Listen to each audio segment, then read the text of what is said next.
Hey guys, welcome back to Cooking the Weeds. Today we're making sloppy joes, but this is definitely not your old school recipe. So let's just get to it right now. Okay guys, here we go. No rules sloppy joes. And I'll tell you, these are definitely not the sloppy joes you had in school. So what we're going to do is we're going to start with, I got about a pound of ground beef, 80-20. And we got this in a saute pan ready to go. Okay guys, so the ground beef's going. We're going to hit this with some kosher salt, some black pepper, just a pinch. Now what we're going to do is we're going to add some diced onions, peppers, cherry tomatoes, some fresh garlic, and jalapenos into this mixture. And we're going to let this cook till it's no longer pink, and then just go over and drain it into a little cup in the sink. Okay guys, so this has been going for a couple minutes here, and this is one amazing recipe that really takes like no time to put together. I think it takes more time to prep everything than it does to, execute the meal. And this was probably, you think of sloppy joes, you're thinking of like school lunch back in the 80s. Because I'll tell you right now, I remember having those back in the day. If anybody's ever had that back in school, drop me a comment. Okay, guys, so I went over and drained everything into the sink. And like I mentioned earlier, we have our ground beef with a mixture of diced garlic, onions, jalapenos, red peppers. And you can use any peppers you want. You can use green peppers, yellow peppers, pink peppers, purple peppers, whatever you want. There are no rules when it comes to cooking. Alright, so now what we're going to do is this. I have my burner set on low. I'm going to hit this with about a shot of gin. That's right, gin.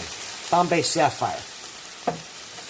Now, if you don't have gin, you can use white wine. I would recommend a dry white wine. And we're just going to let that incorporate for a couple minutes. Okay guys, so I worked the gin into this. Now we're going to start building this up. And I will have the exact recipe for these ingredients in the description. There are some ketchup. Maybe half a cup.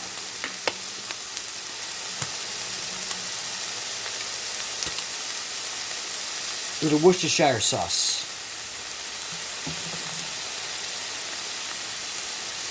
Onion powder. About a tablespoon of stone ground mustard. Balsamic vinegar. About a cup.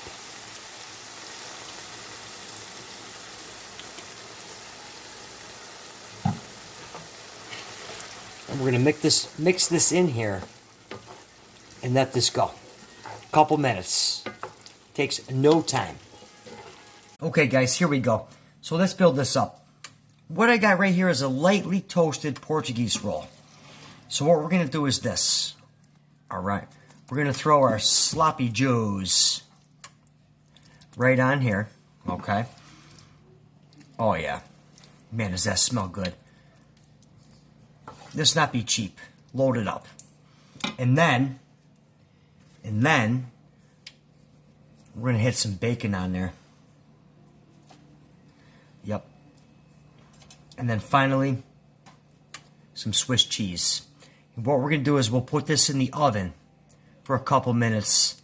Let it melt down to make the ultimate sandwich. Okay guys, so while the sandwiches are heating up in the oven so the cheese can melt, you can do a couple things with this. Okay. You can put some cheddar cheese in here and use it as a dip, chips and dip, like Super Bowl party. Hello, how you doing? Or you could put that on top of a baked potato with some chives and sour cream. The sky's the limit, all right? You can do so much more with this than just making sandwiches, so. Okay, guys, so here it is. Couple minutes, that cheese melted up nice. Oh, look at that. Doesn't that smells outstanding. And there you have it. ultimate. Not your old school sloppy joes. Guys, I really hope you like this recipe. Give me a thumbs up.